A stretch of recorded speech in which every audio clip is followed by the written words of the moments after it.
감사하신 주님,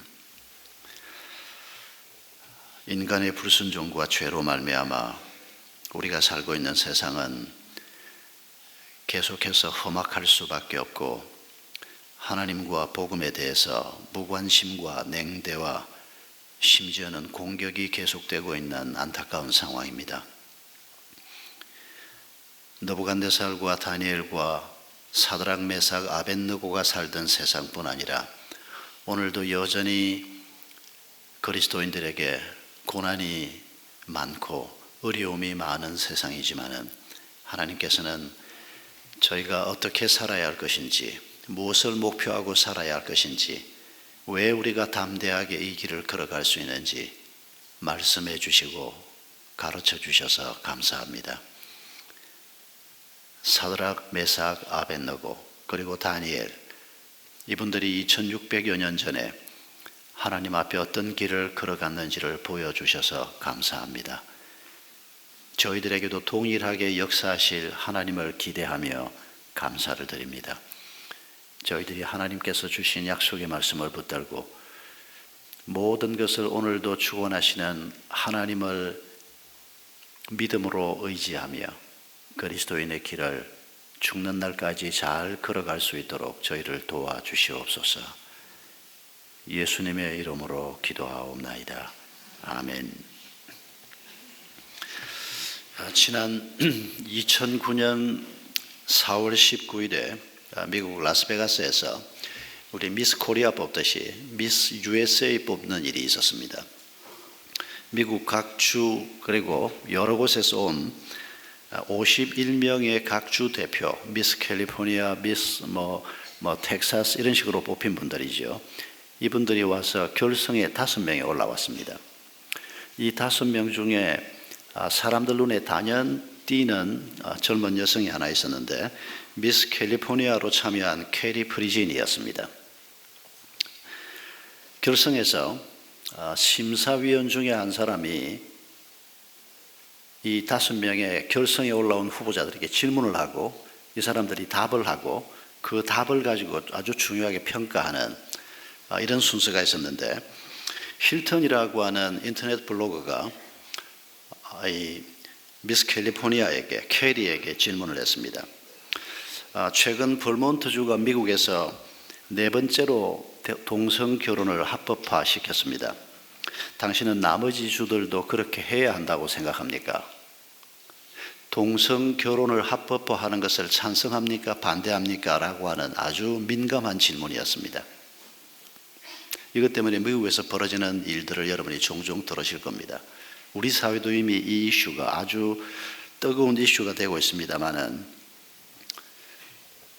지금 미국을 대표해서 한 해 동안 민간 사절단으로 상당히 큰 역할을 하게 될 미스 USA 세 사람을 뽑는 겁니다. 진선미를 뽑는 겁니다. 그런데 이 질문 앞에서 나이 불과 20이 채 안 된 이 캐리가 이렇게 답을 했습니다. 저는 결혼이란 한 남자와 한 여자가 한 몸을 이루는 것이라고 믿습니다. 저는 그렇게 배웠고 그런 가정에서 자랐고 그것이 진리인 것을 믿습니다.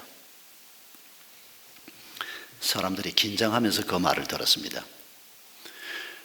텔레비전 앞에서 들은 사람들은 훨씬 더 많았고 또 전 세계적으로도 수없이 많은 사람들이 이 젊은 여성이 결혼에 대해서 어떤 견해를 가지고 있는지를 다 들었습니다. 결승 라운드가 끝이 나고 결과가 발표가 됐습니다. 미스 USA 진은 미스 노스캐롤라이나의 대표에게 돌아갔습니다. 그리고 캐리는 미스 USA 진으로 뽑히지는 못하고 선으로 뽑혔습니다. 2등을 한 거지요. 이 미스 USA 선발 대회가 끝나고 난 다음에 캐리에게 동성 결혼에 대해서 질문했던 심사위원 중에 한 사람이었던 힐턴이 동영상을 만들어서 유튜브에 띄웠습니다. 그 속에 이 캐리를 비난하는 내용이 들어있었습니다. 이 사람이 뭐라고 얘기를 했는가 하니까 마지막 순간에 그런 터무니없는 답변으로 미스 USA 왕관을 날려버린 이 바보 같은 여성이 어디 있냐.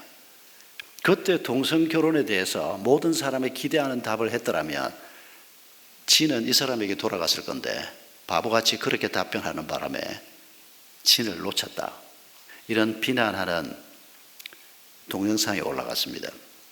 사실 미국 사회에서 이 사건을 두고 많은 사람들이 여러 가지 의견들을 얘기했고 어떤 방송사에서는 여론조사까지 한 적이 있다는 겁니다. 지금 이 사람이 말한 이 의견에 대해서 당신은 어떻게 생각하냐?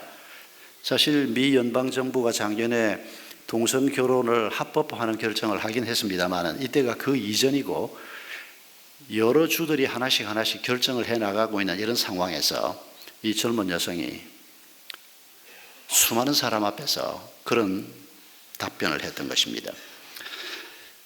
캐리 자신은 뭐라고 말했을까요? 이 여성은 이렇게 말했습니다. 나는 전 세계가 바라보는 가운데 동성애에 대해서 답변해야 했다. 나는 내가 진실을 말하는 순간 미스 USA 왕관과 호화로운 주택과 높은 연봉 등 많은 것을 빼앗기게 될 것을 알고 있었다.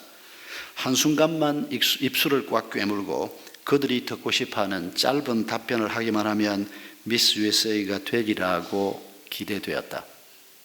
그러나 그렇게 할 수 없었다.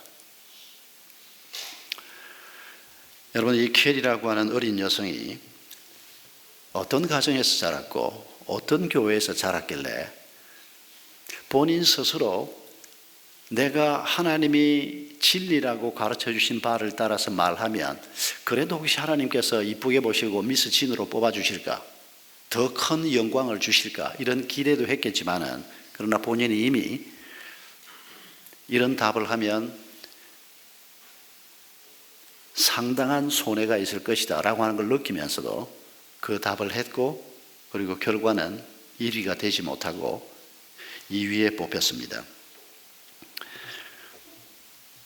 여러분, 이런 2600여 년 전에 다니엘이나 사드락, 메삭, 아벳느고가 만났던 상황이기도 하지만은 오늘을 살고 있는 우리에게도 반복적으로 일어나고 있는 상황입니다. 사람들 앞에서 하나님에 대해서 뭐라고 우리가 고백해야 하는가? 그리고 어떻게 행동해야 하는가? 때로는 많은 손해가 있습니다. 정직하게 살려고 하다가 하나님이 기뻐하시는 진리를 위해서 살려고 하다가 큰 손해를 보는 일은 신실한 그리스도인이라면 겪지 않을 수 없는 일입니다. 그리고 때로는 목숨을 요구하는 일도 우리는 오늘 이 세상에서부터 보고 있습니다. 여러분, 지난 2주간 동안 우리가 다니엘서를 읽으면서 하나님께서 이 다니엘, 사드락, 메삭, 아벳느고 이 사람들을 통해서 우리에게 무엇을 교훈하려고 하는 것인가? 그걸 우리가 잊지 말아야 할 것입니다. 이미 나라는 망했습니다. 하나님께서 이스라엘이라고 하는 나라를 세우기 위해서 얼마나 애를 쓰셨는지 우리가 알고 있습니다. 400년이 넘는 세월 동안 애굽에서 노예로 살던 사람들이었습니다. 그들을 모세라고 하는 지도자를 세워서 광야 40년의 훈련을 거치면서 7년의 가나안 전쟁을 거치면서 그리고 마침내 지금의 저 팔레스틴 땅에 이스라엘이라는 나라를 세웠습니다. 그런데 1000년이 가지 못해서 나라가 망했습니다. 왕도 실패하고 제사장도 실패하고 선지자도 실패하고 다 실패해서 하나님이 먼저 북왕국 이스라엘이 멸망하는 것을 보여주셨습니다. 왜 그들이 멸망하는지를 남왕국 유다 사람들이 적어도 다윗의 후손들이 왕노릇하고 있는 이 나라 사람들이 동족이 어떻게 망하는가를 보고 있었습니다. 그런데도 불과 한 150년 후에 남왕국 유다도 똑같은 길을 가고 말았습니다. 왕을 비롯해서 수많은 사람들이 포로로 잡혀갔습니다. 그 포로로 잡혀간 사람들 속에 10대 소년 몇 명이 있었고 그 중에 다니엘, 사드락, 메삭, 아벳느고가 포함되어 있었습니다. 이 사람들이 포로로 잡혀간 것을 보면 보통 집안 자식들은 아닙니다. 부모들이 어떻게 됐는지 성경에 설명이 없습니다.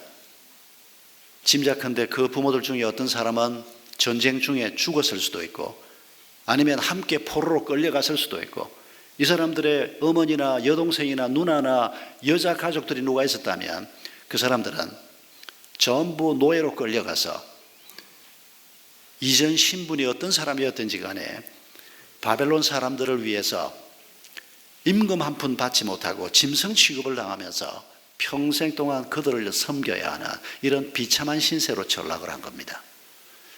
여러분, 10대 소년이었던 이 사람들이 나라가 망하고 집안이 망하고 미래가 없는 이 바벨론 땅에 끌려가서 어떤 고민을 하고 어떤 아픔을 느끼고 어떻게 살 것인가에 대해서 얼마나 고민을 많이 했을 줄 우리가 짐작할 수 있습니다. 그런데 이 사람들이 어린 소년일 때 벌써 하나님 앞에 분명한 고백을 하는 사건을 다니엘서에서는 이미 보여주었습니다. 왕궁에 뽑혀 들어갔습니다. 왕의 참모 역할을 하는 지혜자 그룹에 들어갈 수 있도록 훈련받는 코스에 들어간 겁니다. 그런데 그때 우상 신전에 올라갔다가 내려온 고기를 먹지 않게 해달라고 환관장에게 부탁을 합니다. 환관장이 거절했습니다. 너희들 얼굴이 상하면 왕이 나한테 책임을 물을 것이다. 그때 그들이 했던 말이 무슨 말입니까? 우리가 물과 채소만 먹어볼 테니까 고기까지 먹는 사람들과 우리 얼굴을 비교를 해봐 달라. 만약 우리 얼굴이 그들보다 못한지 아니면 그들보다 더 나을지 비교해 봐 달라. 여러분, 이건 전적인 하나님에 대한 신뢰를 가지고 그들이 행동했던 것을 보여줍니다. 그리고 세월이 지나서 그들이 마침내 훈련을 마치고 그 지혜자 그룹에 들어갔습니다. 왕의 신하가 된 겁니다. 왕이 주는 월급을 받고 왕의 신하가 돼서 그 지혜자 그룹에 이미 들어와 있을 때 놀라운 일이 벌어졌습니다. 느부갓네살 왕이 꿈을 꾸었는데 아침에 일어났을 때 그 꿈이 생각이 안 나는 겁니다. 분명히 그 꿈을 보면서 엄청난 충격을 받고 많은 생각을 했을 텐데 그 꿈이 생각이 안 나는 겁니다. 그래서 지혜자들을 불러놓고 너희들이 어젯밤에 내가 꾼 꿈을 찾아내라. 말도 안 되는 명령입니다. 꿈은 지가 꾸어놓고 그걸 잊어버려 놓고는 자기가 월급 준다고 그 지혜자 그룹이라는 사람들을 모아놓고 너희가 이 꿈을 찾아내라. 그리고 해석도 가져와라. 그러지 않으면 다 죽이겠다. 여러분, 그 지혜자 그룹에 다니엘, 사드락, 메삭, 아벳느고도 포함되어 있었습니다. 여러분, 이런 말도 안 되는 상황이 벌어진 것입니다. 그런데 그때 다니엘이 하나님 앞에 기도할 시간을 달라고 왕에게 부탁을 하고 하나님이 그 꿈을 찾아주셨습니다. 그리고 해석도 주셨습니다. 그런데 느부갓네살 왕은 그 꿈 해석을 듣고 너무 기뻐하면서 하나님을 찬양하고 그러더니 그 상을 자기가 만들어 버렸습니다. 머리부터 금으로 만들어지고 어깨가 은이고 동이고 철이고 노시고 그리고 맨 아래에는 흙인 이 기가 막힌 큰 높이 한 27m 느부갓네살 왕이 만들었을 때 높이 한 27m의 신상을 만들었습니다마는 이걸 만들어 놓고 모든 사람들에게 이 금신상 앞에 자기가 만든 이 신상 앞에 우상 앞에 절을 해라. 절하지 않으면 죽이겠다.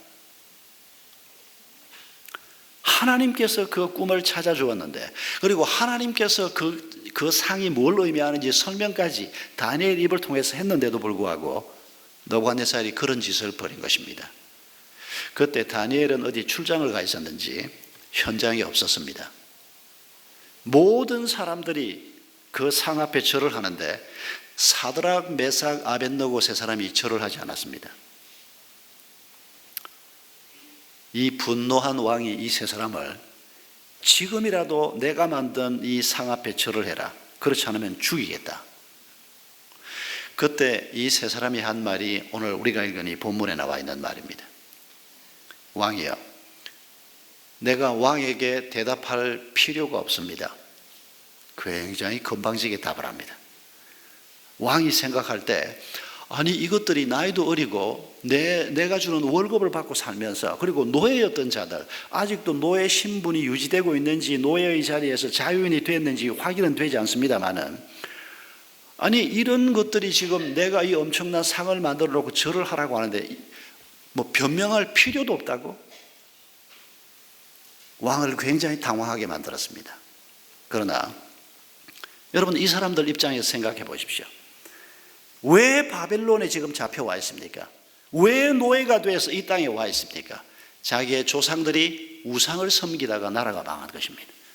하나님을 섬겨야 할 사람들이 하나님을 무시하고 하나님을 모욕하고 우상을 섬기다가 나라가 망했고 집안이 망해버렸습니다. 그런데 느부갓네살 왕이 또 나에게 우상을 섬기라고? 그럴 수는 없다는 것입니다. 그래서 왕에게 변명할 필요가 없습니다만은, 왕이 나를 죽인다고 한다면 하나님이 왕의 손에서 우리를 건져내실 수도 있고, 그러나 하나님이 그렇게 하지 않는다고 해도, 죽는다고 해도 우상을 섬기지 않겠습니다. 여러분, 그게 이 사람들이 고백한 내용입니다. 그리고 하나님께서는 2600여 년 전에 있었던 이 고백을 그대로 담아서 오늘 우리에게 들려주고 있습니다. 여러분, 우리가 뭘 기억하고 살라는 것입니까? 하나님이 우리에게 주시고자 하는 교훈이 무엇이겠습니까? 여러분, 결정하시는 분은 하나님이시라는 것입니다. 느부갓네살은 지금 내가 너희를 죽이겠다고 말하고 있습니다마는 사드락 메삭 아벳느고는 알고 있습니다. 나를 죽일 것인지 살릴 것인지 결정하는 분은 당신이 아니고 내 하나님입니다. 하나님께서 우리를 보호하시기로 마음먹으면 당신 손에서 건져낼 것이고, 그렇게 하지 않더라도 모든 것을 결정하시고 모든 것의 주인이신 하나님 손에 우리의 미래를, 내 생명을 맡깁니다. 그게 바로 이 사람들의 고백이었습니다. 여러분, 누군가가 죽고 사는 것을 결정하는 것은 왕도 아니고 의사도 아니고 어떤 힘 있는 사람도 아닙니다. 하나님이십니다. 여러분, 그 사실을 잊지 마십시다. 여러분, 지난 주간 한 주간을 살면서도 우리를 둘러싸고 있는 환경 속에서 우리에게 무언가 유익이 되는 일이건 아니면 우리에게 손해가 되는 일이건 어떤 일이건 간에 모든 것을 결정하시는 분이 하나님이심을 분명히 기억하고 그분과 더불어 한 주간을 사셨습니까? 아니면 혹시 까맣게 잊어버리고 사장님이 한마디 하시면, 높은 분이 한마디 하시면, 힘 있는 분이 한마디 하시면 당연히 그렇게 될 수밖에 없는 거고, 그 위에 하나님이 계시다는 사실을 혹시 우리가 잊어버리고 살지는 않았습니까? 꽤 오래전에 탐방할 때의 기억입니다마는 한 목장을 갔을 때 이런 얘기를 들었던 기억이 납니다. 참여한 사람들이 쭉 돌아가면서 얘기를 하는데 한 분이 이렇게 얘기를 했습니다. 월요일날 목자님이 나한테 전화를 했습니다. 그리고 이번 목장 모임에서는 양 집사 당신이 인도를 좀 해라. 아마 목자 마음에 이분을 예비 목자로 세우고 싶은 마음이 있었던 모양입니다. 그래서 평소에 목자가 너무 잘 섬겨주었는데 못한다 소리를 못하지 않습니까? 목자가 시키는 거니까 뭐든지 해야 돼.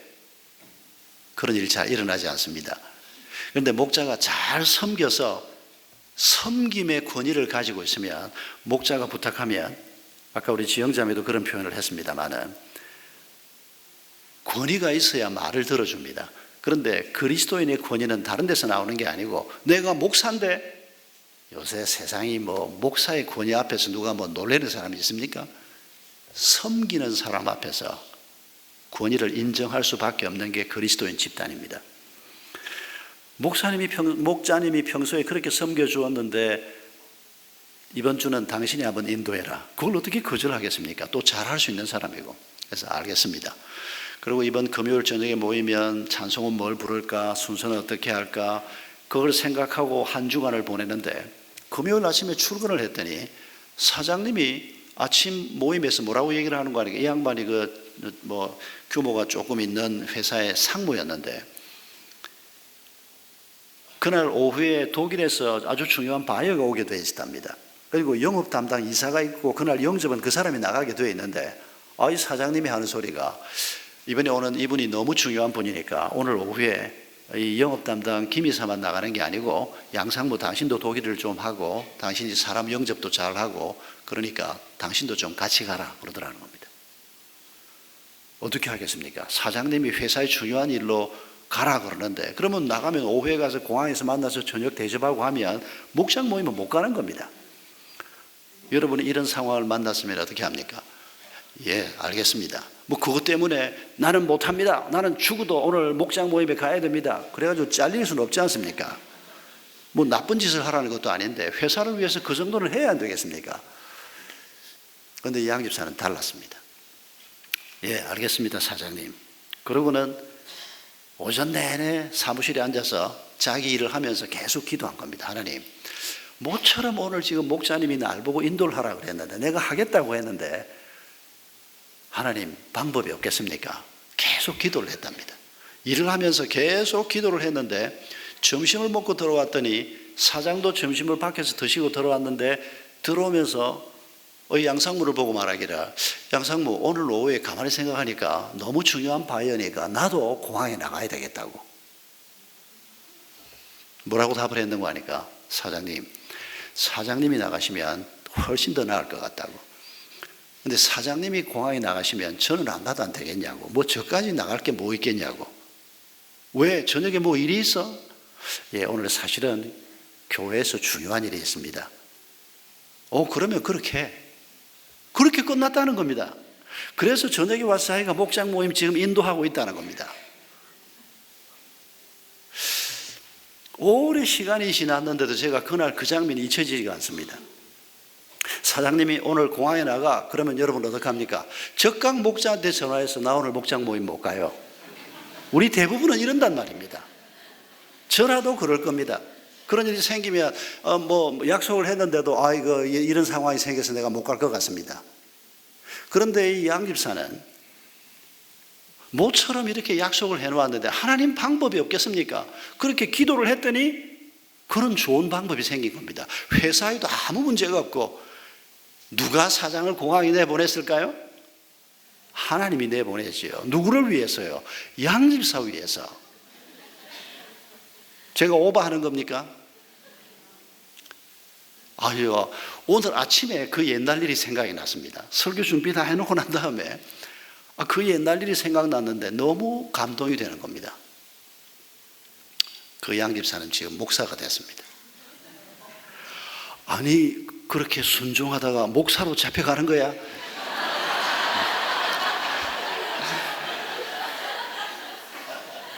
제가 이런 기회를 빌어서 말씀드리지만, 목사가 되는 건 수지 맞는 길입니다. 죄 많은 것들이 목사 되고 선교사 된다, 그렇게 생각하는 분들이 간혹 있는데, 농담입니다. 금방 이 말은. 여러분, 하나님께서 우리의 모든 것을 정하시는 분입니다. 여러분, 이걸 잊어버리면 안 된다는 겁니다. 내게 월급 주는 사장님이 결정을 하고 힘센 사람이 결정을 하고, 우리가 그 결정을 존중해야 합니다. 우상숭배를 하라는 결정이 아닌 다음에는 최대한 우리가 회사에서 우리 윗사람들에게 순종하면서 잘 섬겨야 합니다. 그러나 여러분, 최종 결제자가 하나님인 것을 잊지 마십시다. 느부갓네살이 죽이겠다고 고함을 질러도 그 길은 길이 아니라고 더 높으신 분이 말씀을 하셨기 때문에 이 세 사람이 목숨을 담보로 해서 그 길은 못 갑니다. 하나님이 그들을 살리긴 했습니다마는 죽을 확률이 더 많습니다. 그런 상황에서 순교를 통해서 하나님께서 역사하시는 경우가 훨씬 더 많았기 때문입니다. 보상을 우리가 바라고 하는 게 아닙니다. 하나님이 어떻게 하시든지 간에 나는 모든 것을 결정하시는 하나님의 뜻을 따라서 내 삶의 길을 걸어간다. 그런 사람을 오늘도 하나님은 찾고 계시는 것입니다. 느부갓네살을 생각하면 참 안타까운 점이 많이 있습니다. 하나님께서 너무도 놀라운 일을 행했지 않습니까? 자기도 잊어버린 꿈을 이 젊은 청년 다니엘을 통해서 그 꿈을 찾아주었습니다. 해석까지 주었습니다. 그런데 이 사람은 상을 만들었습니다.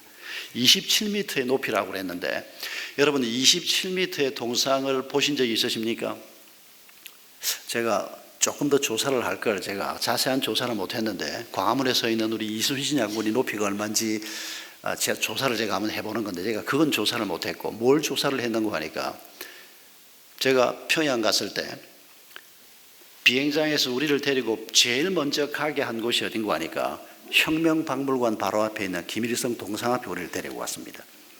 그때 우리를 어디 안내하겠다고 얘기했습니다. 그런데 우리가 저쪽에 부탁을 하기를, 우리가 당신들의 수령님에 대해서 예의는 표하겠지만은 절은 하지 않는다. 그걸 양해한다면 그 일정대로 우리가 가겠다.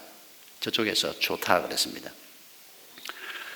바로 공항에서 우리를 바로 데리고 왔습니다.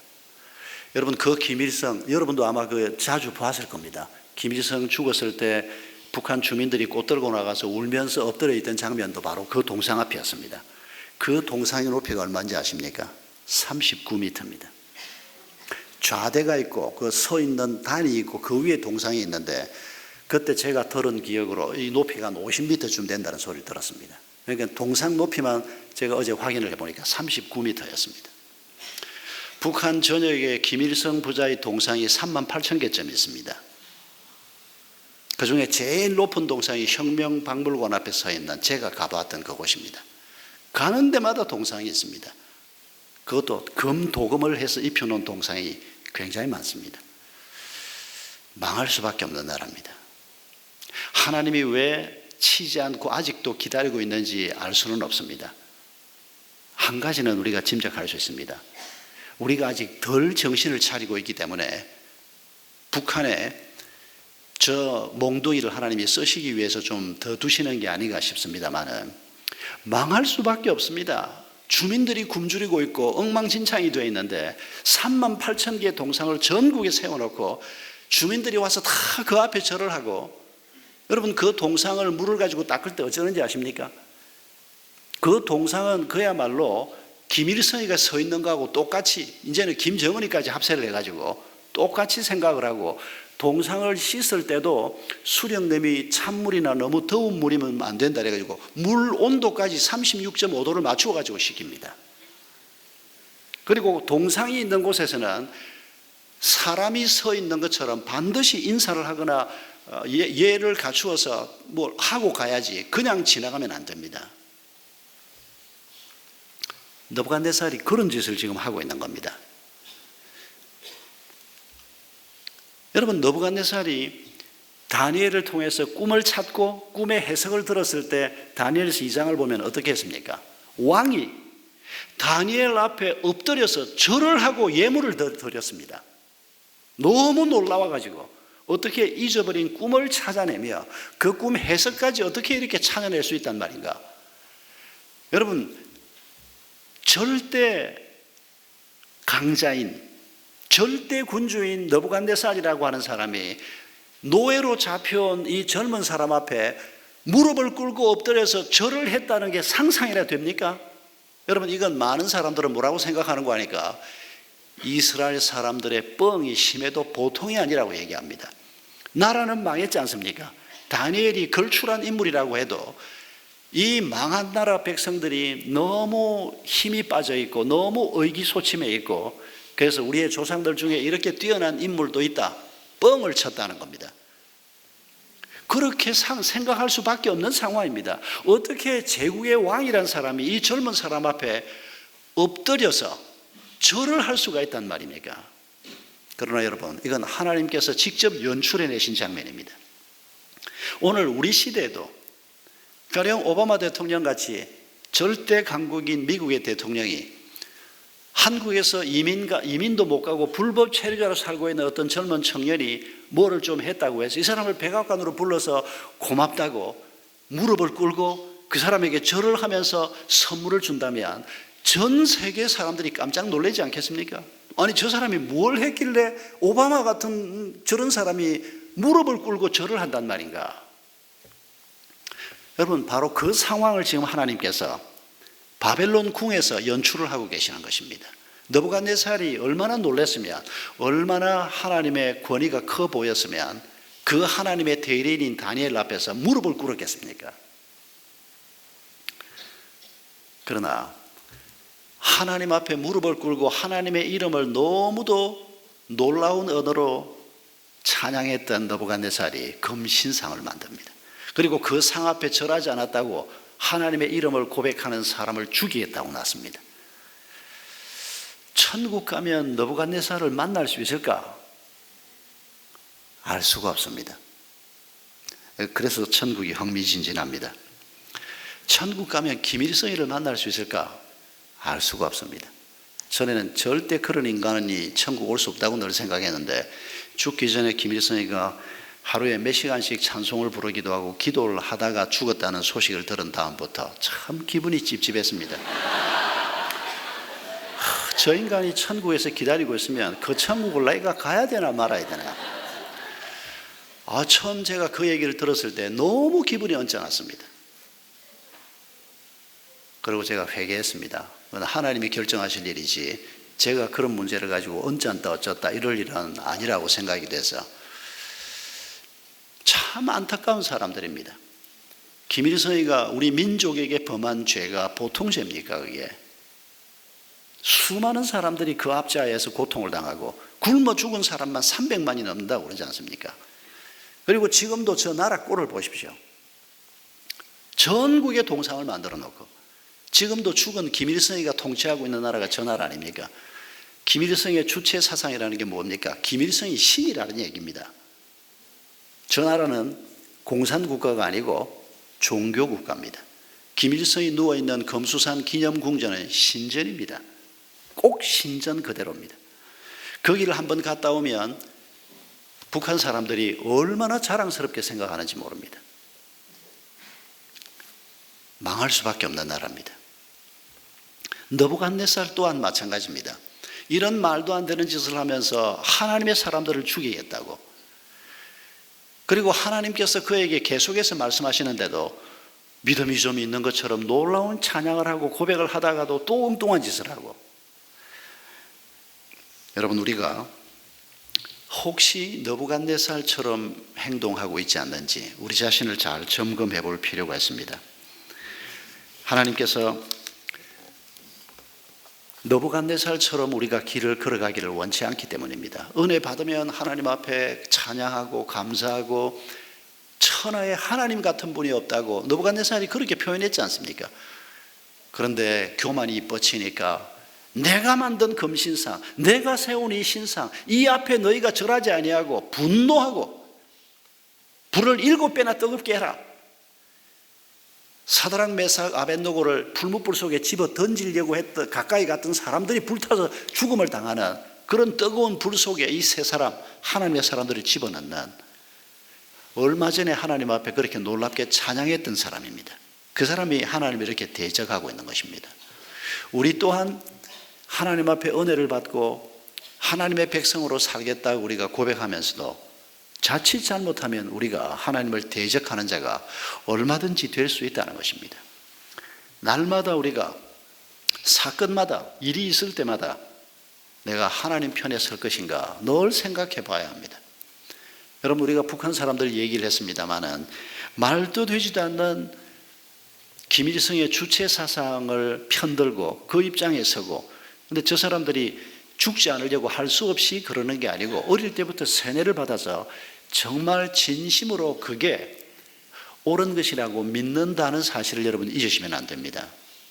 심지어 탈북에서 내려와 있는 사람들조차도 김일성이 욕하는 거 듣기 싫어서 막 김일성 욕하는 자리에 있으면 슬쩍 빠져나간다, 이런 우리 세트민 형제들을 가끔씩 만납니다. 이해가 됩니다.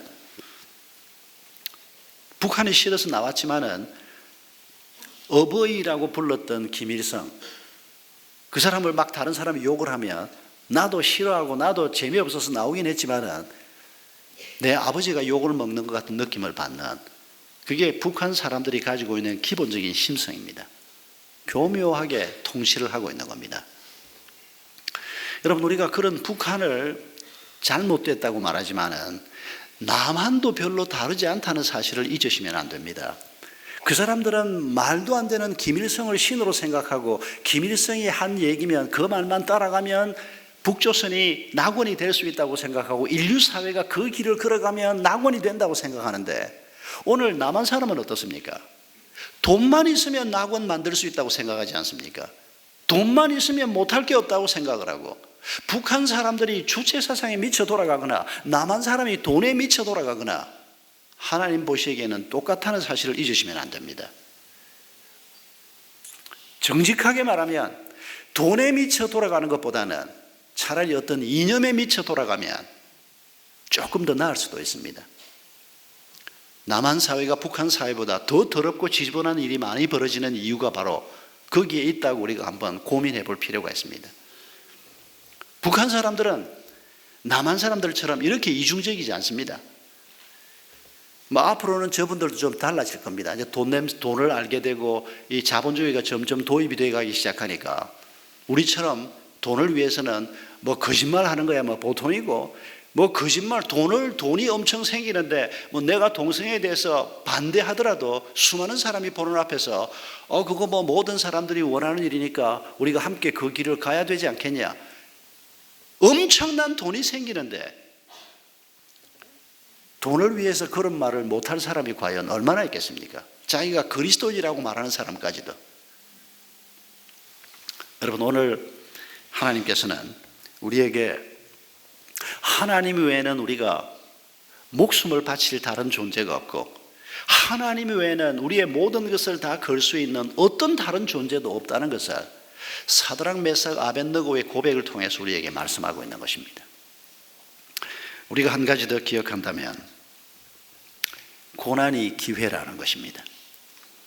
사드락 메삭 아벳느고가 풀무불 속에 던져지는 이 고난을 피하기 위해서 타협을 했다면 하나님께서 풀무불 속에서 자기 백성을 건져내는 놀라운 일을 행할 기회를 놓쳐버리실 것입니다. 그리고 자기 자신들도 하나님의 놀라운 기적을 경험할 기회를 놓쳐버렸을 것입니다.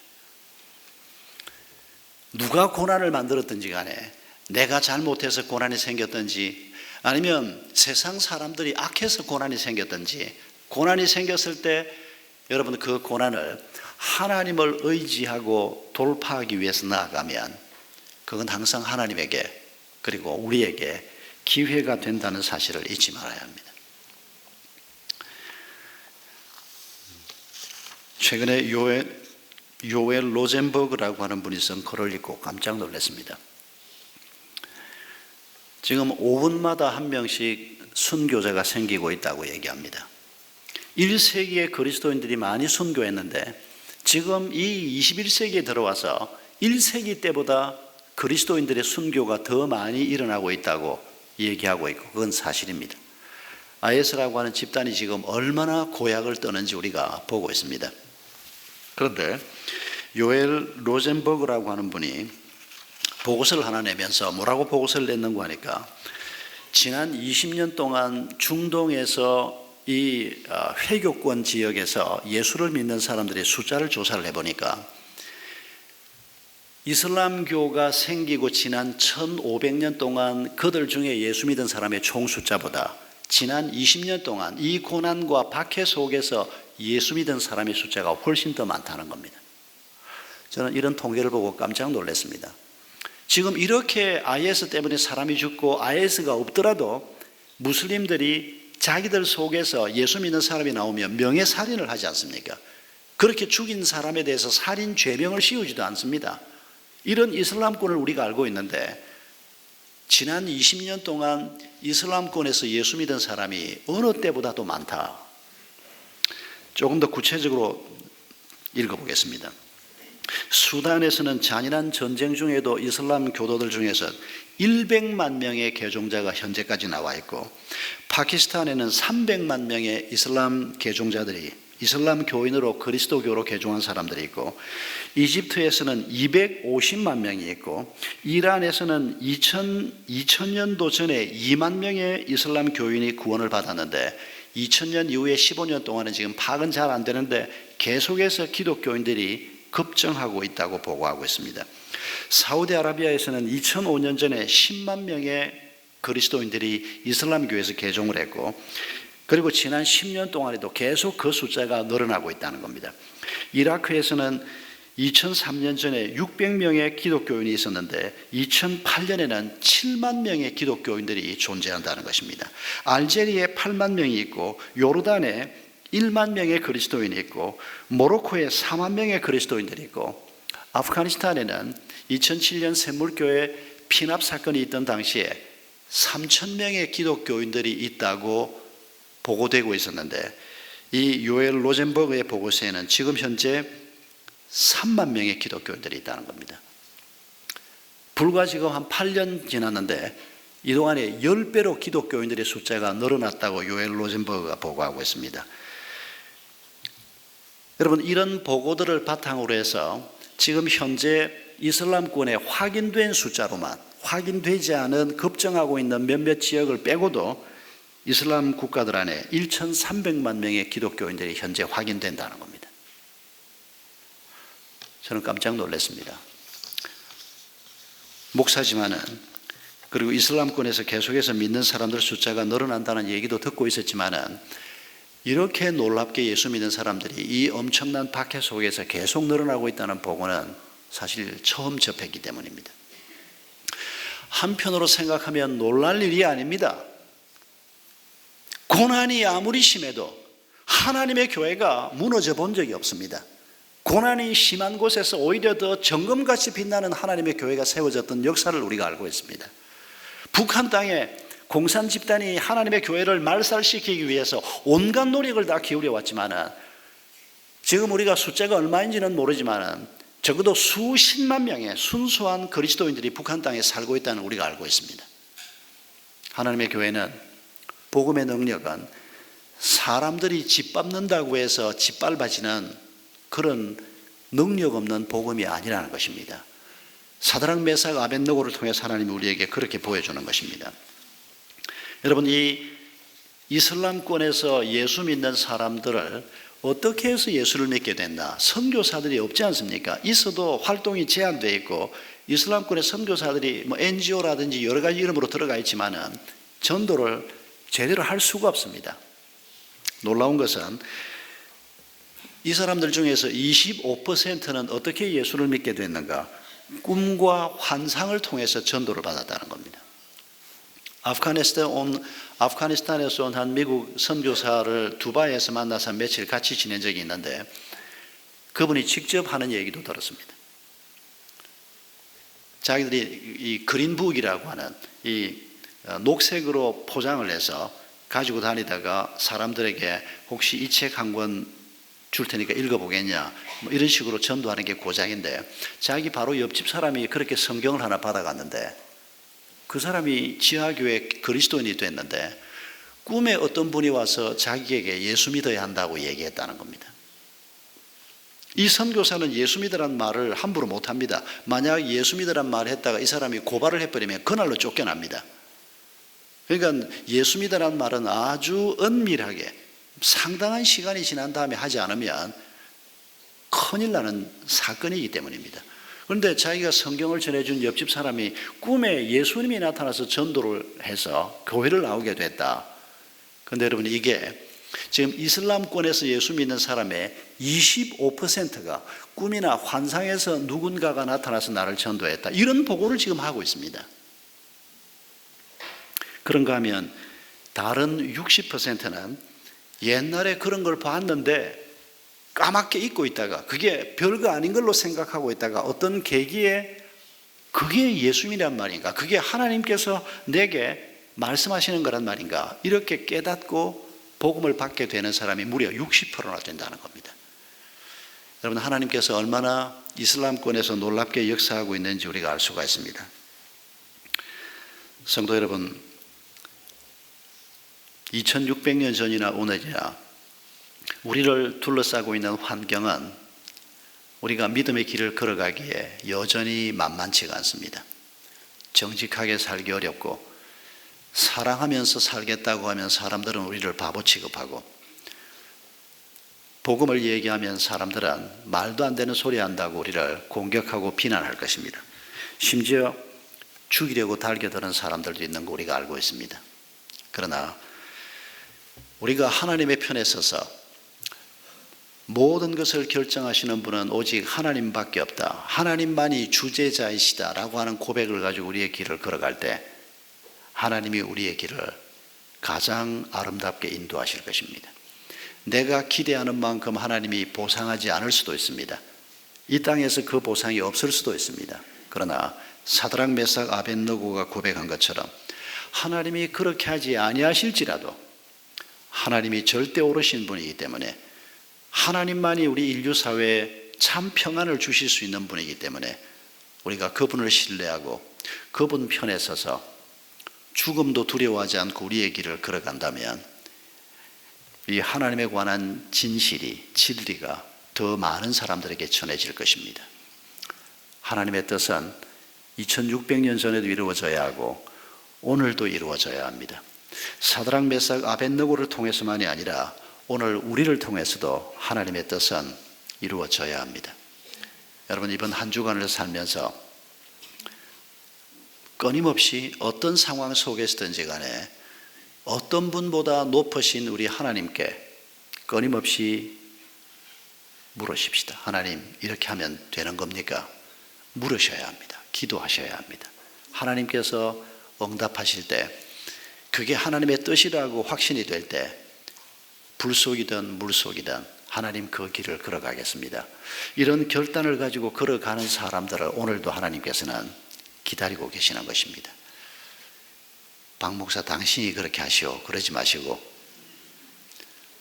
우리 모두가 그리스도인으로서 이 길을 함께 걸어가는 축복이 있기를 바랍니다. 우리 함께 찬송하겠습니다.